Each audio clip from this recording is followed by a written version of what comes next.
RCF. Des souris et des hommes. Jean Pouly. Bonjour Jean Pouly. Bonjour Lucie. Avec vous aujourd'hui, un sujet d'actualité. Encore, on parle de l'éducation aux médias et le défi que ça représente. Oui, effectivement, parce qu'on en parle ici souvent, bien sûr, on le sait, Internet transforme profondément les médias, avec notamment l'émergence fulgurante des réseaux sociaux. Alors, bien sûr, cela a un impact pour les médias eux-mêmes, mais aussi sur leurs utilisateurs qui sont désormais partie prenante de la production d'informations, et ce, sans vraiment être formés, comme le sont par exemple les journalistes. Alors, l'éducation nationale n'a bien sûr pas attendu l'arrivée d'Internet pour faire de l'éducation aux médias, et elle s'appuie notamment depuis plus de 30 ans sur le Centre de liaison pour l'enseignement et des médias d'information, qui s'appelle le CLEMI, pour remplir cette mission. Mais aujourd'hui, les récents événements dramatiques du début d'année ont mis en exergue une dure réalité.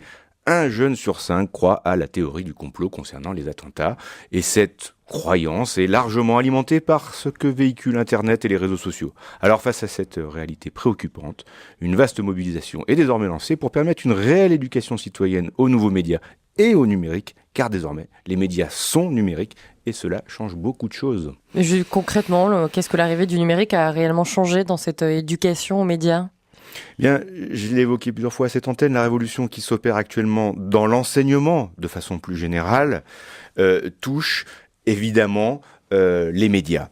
En effet, la mise à disposition immédiate d'une masse considérable et a priori crédible d'informations sur Internet fait que l'enseignement est désormais directement mis en perspective par les élèves avec les contenus trouvés sur le web. Alors cette réalité fait que l'éducation aux médias, qui n'avait pas vraiment intégré cette nouvelle donne liée à Internet et au numérique, doit aujourd'hui s'adapter et en quelque sorte être augmentée par le numérique et non pas remplacée par une éducation au numérique. Que doit donc comprendre aujourd'hui une éducation aux médias adaptée au monde numérique ? Alors la nouvelle directrice du CLEMI, qui s'appelle Divina Fromegz, pense très justement que l'éducation aux médias doit être augmentée par le numérique, donc qu'elle nécessite la maîtrise de très nombreuses compétences. Alors des compétences qu'on va appeler opératoires pour savoir créer et modifier des données, des compétences organisationnelles pour apprendre à naviguer, à trier, évaluer et classer des documents, et puis des compétences éditoriales, et oui, pour savoir donner du sens, interpréter, construire son identité, communiquer avec les autres par les médias de masse, mais aussi par les médias personnels que constituent les blogs, Facebook ou Twitter. Bref, un véritable défi éducatif quand on connaît les difficultés que rencontrent déjà les enseignants pour remplir leur mission plus classique comme savoir lire, écrire ou compter. Sauf que cette question, elle n'est pas nouvelle, Jean Pouly. Pourquoi on se réveille si tard ? Alors pour Jean-Marie Charon, qui est sociologue des médias, nous avons davantage mis l'accent ces derniers temps sur la numérisation de l'enseignement, en considérant en fait le numérique plutôt comme une technologie, comme un support d'enseignement plutôt que comme un média en tant que tel. Alors en fait, on a dissocié l'éducation aux médias et l'éducation au numérique. Et on a oublié au passage que le numérique constituait un média, même un hypermédia, totalement nouveau, qui a ses propres règles, ses codes, ses formats, ses canaux de diffusion, son audience et surtout des particularités très nouvelles comme l'interactivité, l'horizontalité de ce média et son immédiateté.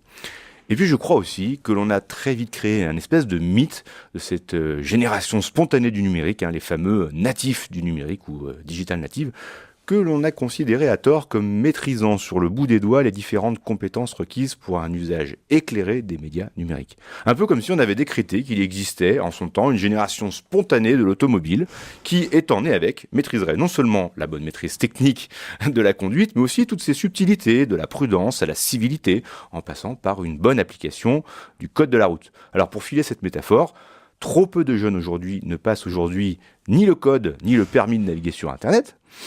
Ces outils et ces référentiels existent pourtant, et on devrait sans doute penser sérieusement à les promouvoir plus, les renforcer et les rendre vraiment obligatoires. Mais alors concrètement, comment on peut, par exemple si on revient sur ce que vous disiez, lutter efficacement contre l'adoption de ces théories du complot qui pullulent sur la toile ? Alors vous savez, je l'avais déjà abordé dans cette chronique, il est très difficile de faire changer d'avis un croyant.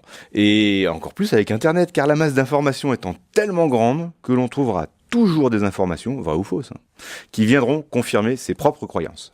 Alors pour lutter contre les théories du complot, qui surgissent assez naturellement malheureusement à chaque événement extraordinaire ou incroyable, il faut donc avant tout apporter des preuves, permettre de décrypter, de mettre à distance ses émotions, ses intuitions, justement ses croyances.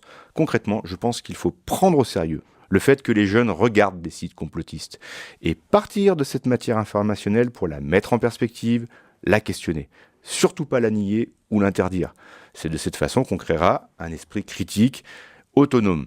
Et je réfute totalement l'idée, par exemple, de créer une espèce de chaîne citoyenne sur Internet pour les jeunes qui risquerait immanquablement de devenir la nouvelle vérité du pouvoir, incarnation de la propagande d'État, pour tous ces jeunes qui sont souvent déjà dans une position de défiance de tout ce qui vient de l'État et donc de l'école.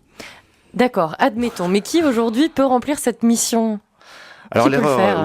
oui, c'est une difficile question parce qu'on pense évidemment qu'on va confier ça à une association, à un comité de liaison, qui évidemment serait très compétent, expérimenté, mais on ne peut souvent dans l'Internet relever ce genre de défi tout seul. Il faut une action collective. Alors les parents, les éducateurs, les enseignants et les différents formateurs doivent être mobilisés. Et puis je pense aussi que les journalistes eux-mêmes ont un rôle très important à jouer car ils sont au cœur du sujet et peuvent apporter leur expérience aux jeunes, leur montrer ce qu'est leur métier. Et cette implication permettrait aussi de renouer un lien parfois abîmé avec la presse, accusée à tort de tous les maux, et peut-être de susciter des vocations. La perche vous est donc largement tendue, chère Lucie. Je l'avais bien vu venir. Merci beaucoup, Jean Pouly. On vous réécoute bien sûr sur Internet aussi, rcf.fr. À très bientôt.